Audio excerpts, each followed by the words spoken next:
नाच मनाते हैं, आप 14 अगस्त गाकर मनाते हैं।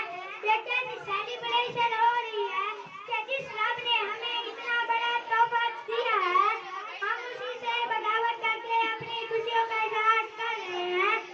लाखों करोड़ों लोगों ने अपनी जान की कुर्बानियां दी, फिर जाकर हमें ये वतन मिला है। अल्लाह ताला की रहमत और हमारे बुजुर्गों की कुर्बानियों से हम इस वतन में पुरसकून जिंदगी गुजार रहे हैं। क्या आप अल्लाह ताला का शुक्र इसकी